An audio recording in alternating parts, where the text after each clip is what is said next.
வணக்கம். உடல் பருமனும், சர்க்கரை நோயும் 2 சம்மந்தப்பட்டதா? ஒண்ணோட ஒண்ணு தொடர்புடையதா? அப்படின்னு சொல்லி சில பேர் கேட்கிறது உண்டு. கண்டிப்பாக தொடர்பு உண்டு. ரொம்ப அதிகமான தொடர்பு உண்டு. ஸோ உடல் பருமன் அதிகமாக, அதிகமாக சுகர் அதாவது சர்க்கரை நோய் வர்றதுக்கான வாய்ப்புகள் ரொம்ப அதிகம்.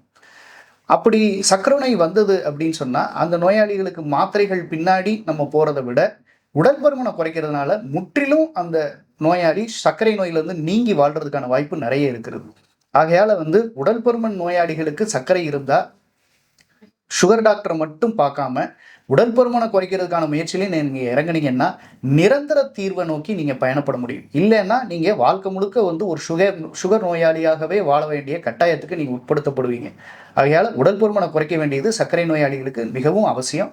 ஆகையால உணவு, வாழ்க்கை முறை, வாக்கிங் இந்த மாரி பல விஷயங்கள் இருந்தாலும், ரொம்ப கடினமான உடல் பருமன் மார்பிட் ஒபிசிட்டின்னு சொல்லக்கூடிய கடினமான உடல் பருமன் பிரிவுல அந்த நோயாளி இருந்தாங்கன்னா, உடல் பருமன் குறைப்பு அறுவை சிகிச்சை பண்றதுனாலயும் கம்ப்ளீட்டா அவங்களுக்கு ரிகவர் ஆகுறதுக்கு வாய்ப்பு இருக்கு. பல நேரங்கள்ல இன்சுலின் ரொம்ப ஹெவியா எடுக்கிறவங்களுக்கு கூட இன்சுலின்லேருந்து வெளியில நீங்கி வாழ்றதுக்கும் அவங்களுக்கு வாய்ப்புகள் நெறைய இருக்கு. ஆகையால உடல் பருமன் நோயாளிகளுக்கு சர்க்கரை இருந்தா, உடல் பருமன் டாக்டரையும் பார்த்து அத குறைக்கிறதுக்கான முயற்சியில இறங்குங்க. நன்றி.